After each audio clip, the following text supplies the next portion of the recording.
So hi friends, welcome to my channel group aspirant. Friends, ఇవాళ ఈనాడు news paper మనకి important current affairs అయితే ఇవ్వడం జరిగింది. అది 1 by 1 అయితే మనం నేర్చుకుందాం. కాలుష్య కారకాలకు పోషకాలుగా మార్చే బ్యాక్టీరియాని ఐఐటి బాంబే కనుగొన్నారు. అండ్ అలానే రొమ్ము క్యాన్సర్ కోసం హైడ్రోజెల్ కనుగొన్న ఐఐటి గౌహతి. సో రాబోయే కాంపిటేటివ్ లైక్ ఏపీఎస్సీ కానీ టీఎస్పీఎస్సీ యూపీఎస్సీలో కానీ ఐఐటి మీద క్వశ్చన్స్ అయితే ఖచ్చితంగా అడుగుతాడు. సో 1 లైన్ ఆన్సర్స్ అయితే గుర్తుపెట్టుకోండి. సో నెక్స్ట్ మూడో అంశం చూసుకున్నట్టయితే కేంద్ర క్రీడల శాఖ అవార్డు అయితే ప్రకటించడం జరిగింది. మేజర్ జ్ఞానచంద్ ఖేల్ రత్న పురస్కారాలకి అయితే 4 వ్యక్తులకి అయితే రావడం జరిగింది. ఎవరెవరికి వచ్చాయంటే షూటింగ్ స్టార్ వచ్చేసరికి మనుబాకర్కి, అండ్ అలానే చెస్ కెరటం వచ్చేసరికి దొమ్మరాజు గుకేష్, అండ్ అలానే పురుషుల హాకీ జట్టు సారథైన హర్మత్ ప్రియా సింగ్, పారా అథ్లెటిక్ ప్రవీణ్ కుమార్కి అయితే ఈ యొక్క అవార్డ్స్ అయితే గెలుచుకోవడం జరిగింది. అయితే 32 మందికి అయితే అర్జున్ అవార్డ్స్ అయితే రావడం జరిగింది. సో ఈ నేమ్స్ అనేది గుర్తుపెట్టుకుని ఇబ్బంది గుర్తుపెట్టుకోవచ్చు. అండ్ అలానే వీటితో పాటు 5 ద్రోణాచార్య పురస్కారాలు అయితే ఇవ్వడం జరిగింది. సో ఈ అవార్డ్స్ అనేది మనకి జాన్ 17th అయితే రాష్ట్రపతి భవన్లో ద్రౌపది ముర్ము గారి చేతుల మీద అయితే ఇవ్వడం జరుగుతుంది. అయితే ఇప్పుడు చెప్పుకున్న మేజర్ ధ్యానచంద్ ఖేల్ రత్న అవార్డు అనేది 1991 నుంచి 2021 వరకు ఈ అవార్డు భారతదేశ 6వ ప్రధానమంత్రి అయిన రాజీవ్ గాంధీ పేరు మీద అయితే ఇవ్వడం జరుగుతుంది.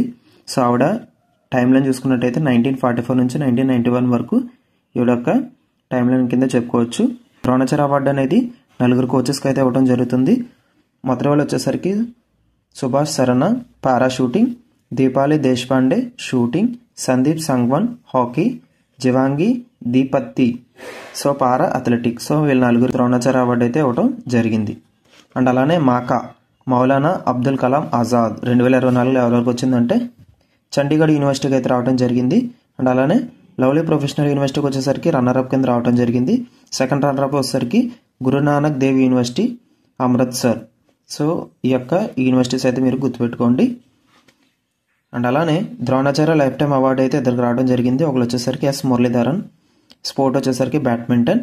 అండ్ అలానే సెకండ్ వ్యక్తి వచ్చేసరికి అరమెందో అంజలియో కొలాకో, ఫుట్బాల్ స్పోర్ట్స్ నుంచి రావడం జరిగింది ఇతనికి. And next Thailand, Malaysia, Indonesia తీరాల నుంచి వచ్చే అలీవ్ రిడ్లే తాబేలు బాపట్ల జిల్లా అయిన సూర్యలంక తీరంలో 6 తాబేలు అయితే మరణం చెందడం జరిగింది. సో ఇటీవల వార్తల్లో నిలిచిన జీవుల మీద ఖచ్చితంగా మనకి క్వశ్చన్స్ అయితే రావచ్చు.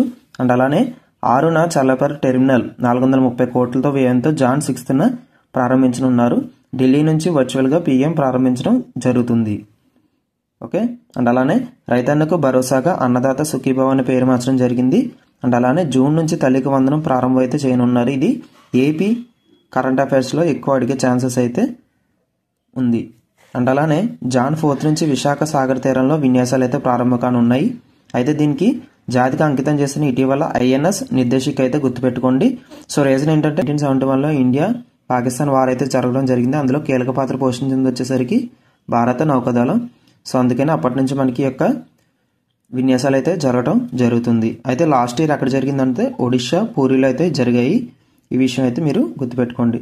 సో మరిన్ని న్యూస్ పేపర్ అప్డేట్స్ కోసం మన ఛానల్ అనేది సపోర్ట్ చేస్తుండండి. సో వీడియో అనేది యూస్ఫుల్ అనిపిస్తే ఖచ్చితంగా లైక్ చేసి మన ఛానల్ని సబ్స్క్రైబ్ చేసుకోండి. Thank you.